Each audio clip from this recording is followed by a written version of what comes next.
నమస్తే, welcome to Liya news.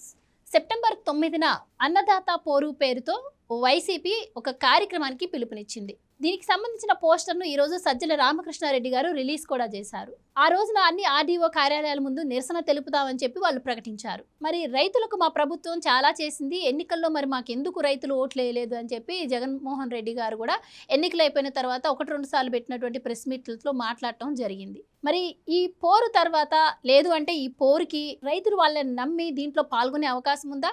మరి దీని తర్వాత రైతులు వాళ్ళని విశ్వసిస్తారంటారా? అసలు నిజంగానే జరుగుతున్న ప్రచారాల్లో వాస్తవం ఎంత?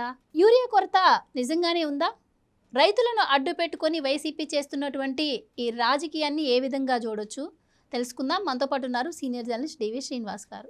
నమస్కారం సార్. నమస్తే సార్, ఈ నెల 9వ తారీఖున వైఎస్ఆర్సీపీ అన్నదాత పోరు పేరుతో అన్ని ఆర్డీఓ కార్యాలయాల ముందు నిరసన చేపట్టాలని రైతులకు మద్దతుగా ఒక పిలుపునిచ్చింది. అయితే ఇప్పుడే కాదు, గత 4-5 నెలల క్రితం కూడా జగన్మోహన్ రెడ్డి గారు ఒక పిలుపునిచ్చారు అన్నదాత పోరు పేరుతో. అప్పుడు కూడా ఒక పిలుపునివ్వడం జరిగింది, కానీ ఆయన రాలేదు, ప్రజల నుంచి మద్దతు కూడా రాలేదు. మరి ఈసారి జగన్మోహన్ రెడ్డి గారి మాటలను నమ్మి ప్రజలు ఏమైనా మద్దతు ఇచ్చే అవకాశం ఉందా? మరి నేను రైతులకు చాలా చేశానని ఆయన ఎలక్షన్లు అయిపోయినాక చెప్పాడు, ఇప్పుడు కూడా చెప్తానే ఉన్నాడు. నిజంగానే మరి రైతులకు ఆయన అంత చేశాడా? చేసుంటే మరి రైతులు ఇప్పుడు ఈ పోరు తర్వాత మళ్ళీ వైసీపీని నమ్మే అవకాశం ఏమైనా ఉంటుందంటారా? ఏంటి ఆ ప్రోగ్రాం పేరు? అన్నదాత పోరా, అన్నదాతపై పోరా? పై ఉందా? అన్నదాతపై పోరు అది అనుకుంటా. అన్నదాత పోరు కాదు, అన్నదాతపై వైసీపీ పోరు. ఇప్పుడు ఎవరు ఆ పోస్టర్ ఆవిష్కరించింది? సజ్జల గారు. ఎన్ని ఎకరాలు కబ్జా చేసింది? 105 ఎకరాల. 105 ఎకరాలు కబ్జా చేసిన ఆయన పోస్టర్ రిలీజ్ చేస్తాడు. ఆ 75 ఎకరాలు కబ్జా చేసిన ఆయన పక్కన పెట్టుకోలేదా? ఎవరు? పెద్దిరెడ్డి లేడా? అంటే ఇప్పుడు రైతు పేరెత్తే అర్హత వీళ్ళకు ఉందా? ఒకటి, యూరియా కొరత అసలు ఉందా లేదా అని అడిగారు మీరు. యూరియా కొరత దేశం మొత్తం ఉంది. దేశంలో అన్ని రాష్ట్రాల్లో యూరియా కొరత ఉంది, కానీ ఆంధ్రప్రదేశ్లో లేదు. ఆ రాష్ట్రాలన్నీ గోల. కేంద్రం ఆంధ్రప్రదేశ్కి యూరియా అంతా ఇస్తోంది, మాకు ఇవ్వటం లేదు అని చెప్పి రేవంత్ రెడ్డి ఇతర ముఖ్యమంత్రులు విమర్శిస్తున్నారు. ఇప్పుడు ఒక నెల రోజుల క్రితం లోకేష్ ఢిల్లీ వెళ్ళాడు. అక్కడ ఉన్న 7 కేంద్ర మంత్రుల్ని కలిశాడు. మరుసటి రోజు 40,000 టన్నుల యూరియా వచ్చింది కాకినాడ పోర్ట్. ఒక 10 రోజుల తర్వాత 27,000 టన్నుల యూరియా వచ్చింది. అంటే ఈ నెల 2 నెలల్లోనే నీకు 90,000 టన్నుల యూరియా వచ్చింది.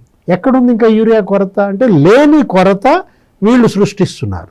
వీళ్ళే తప్పుడు వీడియోలు వదులుతున్నారు. వీళ్ళ కార్యకర్తలు మొన్న ఇక్కడ కృష్ణా జిల్లాలో ఒక 4 ఆ దేవినేని అవినాష్ అనుచరులు, మరి లేకపోతే వెల్లంపల్లి అనుచరులు యూరియా లారీ వెళ్తుంటే దాన్ని ఆపి ఇది మా ఊరికి రావాలి, ఆ ఊరికి వెళ్ళడానికి ఇల్లేదని వాళ్ళు గోల, ఏదో 4 దాన్ని ఇంకొకటి వీడియో తీయటం, అది వాళ్ళు పోస్ట్ చేయటం. దీని మీద ఫైర్ అయ్యారు సీఎం చంద్రబాబు. అన్నదాతల జోలికి వస్తే ఖబర్దార్ అన్నాడు, రాజకీయం చేస్తే సహించనన్నాడు. దానికి ఇప్పుడు ఈయన ప్రెస్ మీట్లో ఏదో పిచ్చి మాటలు మాట్లాడతాడు. సజ్జల ఎవరిని చంద్రబాబు తిట్టాడు? ఈ తప్పుడు వీడియోలు తీసిన వాళ్ళని, పోస్ట్ చేసిన వాళ్ళని ఆయన క్రిటిసైజ్ చేశాడు. తాట తీస్తానన్నాడు. ఇక్కడ ఒకటి, నువ్వు నీ పార్టీ పేరులో రైతు ఉంది. ఏంటి దాని పేరు? ఆ పార్టీ పేరు వైఎస్ఆర్, యువజన శ్రామిక రైతు పార్టీ. ఆ రైతులే ఈ పార్టీని మట్టిలో గెలిపేశారు. కారణం ఏంటి? ఎందుకు మడిచిపెట్టారు రైతులు వీళ్ళని? ఎందుకంటే వాళ్ళ దస్తావేజులన్నీ వీళ్ళ దగ్గర ఉంటాయంట. వాళ్ళకేమో జిరాక్స్ ఇస్తారంట. ఓటేస్తారా?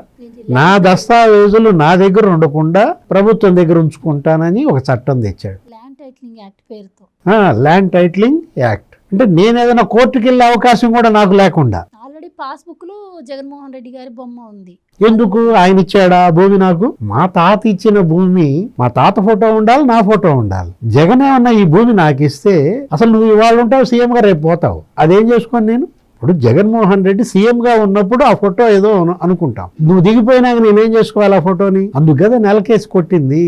చివరికి ఎంతకి తెగిచ్చారంటే ఇక నికృష్టం. పొలాల్లో సర్వే రాళ్ల మీద జగన్ ఫోటో, పొలాల్లో సర్వే రాళ్ల మీద ఆ గ్రానైట్ ఫ్యాక్టరీ వాళ్ళందరినీ బెదిరించి వాళ్ళందరి దగ్గర మరి వసూలు చేసి సర్వే రాళ్ళు తయారు చేయించి 100 కోట్లు ఖర్చు పెట్టి దాని మీద జగన్ బొమ్మ ఫోటో వేయించి. అంటే ఇప్పుడు మా పొలంలో సర్వే రాయి మీద వాడి ఫోటో ఏంటి అని కదా రైతులు తిరగబడింది. ఎందుకు? పులివెందుల ప్రచారంలో జగన్ భార్యని నిలదీశారు వాళ్ళ సర్పంచి. ఏది? ఆ వైసీపీ ఆయన, అమ్మ నువ్వన్నా చెప్పమ్మా, మహానుభావుడు ఆయన వినేవాడు కాదు, పాపం తలకాయ ఉంచుకుని వెళ్ళిపోయింది. ఎవరు? భారతి మేడం. పాస్ పుస్తకం మీద నీ ఫోటో ఎందుకు? 13 లక్షల ఎకరాలు కబ్జా చేశారంట 5 ఏళ్లలో. ఎన్ని లక్షల ఎకరాలు? 13 లక్షలు. అంటే వాళ్ళు ఇప్పుడు అన్నదాత పోరా? ఎందుకు 13 లక్షల ఎకరాలు కబ్జా? ఆ పోస్టర్ మీద ఏమని రాశాడు? 13 లక్షల ఎకరాలు కబ్జా చేశాం, లేకపోతే డ్రిప్ ఇరిగేషన్ రద్దు చేశాం, లేకపోతే రైతు భరోసా 30,000 కోట్లు మింగాం. ఇక రాసింది ఆ పోస్టర్ మీద ఏం రాశాడు? నేను అసలు పోస్టర్ చూడలేదులే.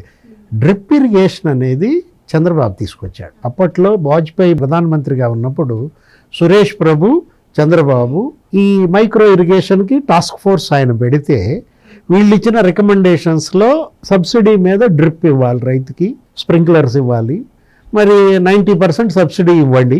అంటే ఇప్పుడు నువ్వు నీ అరటి తోట వేసుకున్నారు, అరటి తోటకి నువ్వు ₹1,00,000 డ్రిప్ పెట్టావనుకో, గవర్నమెంట్ 90,000 ఇస్తుంది.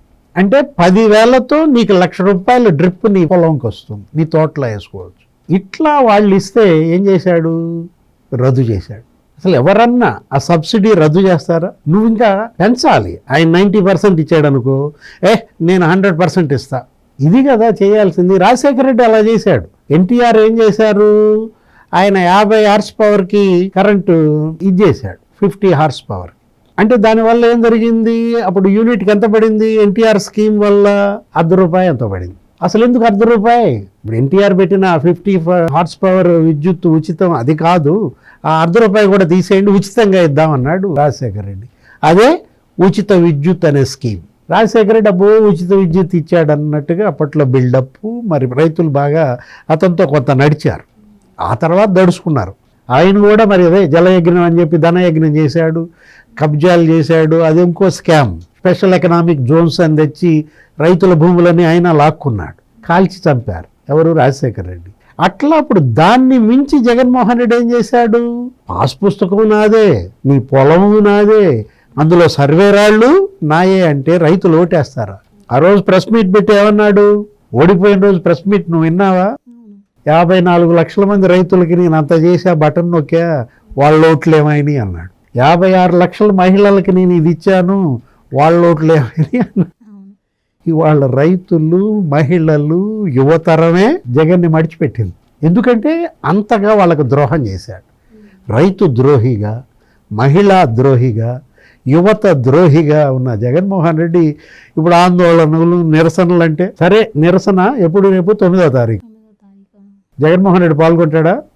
అంటే గతంలో పిలుపునిచ్చినప్పుడు అయితే రాలేదు, మరి రేపు సంగతి. మరి ఎవరికి ఇది? ఇప్పుడు సజ్జల పాల్గొనడు, జగన్ పాల్గొనడు అంటే ఏంటి? మొక్కుబడిగా పార్టీ నడుపుతున్నారా? ఒకటి, నిన్నగా మొన్న అన్నదాత సుఖీభవ ఇచ్చాడు ఆయన చంద్రబాబు. ఒక్కొక్క రైతు ఖాతాలో 7,000 ఎంత పడిపోయాయి, దగ్గర 3,000 కోట్లు ఏమేశారు. మళ్ళీ రేపు ఇంకో 10 రోజుల్లో ఇంకో 7,000 వేస్తారు, ఇంకో నెల రోజుల్లో 6,000 వేస్తారు, 20,000 ఇస్తామన్నారు వాళ్ళు. నువ్వేమని చెప్పావు? 13,000 ఇస్తానన్నావు, 6,000 ఎగ్గొట్టావు. వాళ్ళేంటి? కేంద్రం ఇచ్చే 6,000 కాకుండా 14,000 ఇస్తున్నారు, 20,000. ఎవరెమ్మటి రావాలి నేను చెప్పు? ఇప్పుడు 7,000 వేసిన ఆయన రేపు 10 రోజుల్లో మళ్ళీ 7,000 వేస్తాడు, ఆయన వెంట వెళ్ళాలా? 6,000 ఎగ్గొట్టిన నీ వెంట వెళ్ళాలా? ప్రజలే నిర్ణయించుకోవాలి. Thank you so much. నమస్తే. Please subscribe to Leo news for more videos.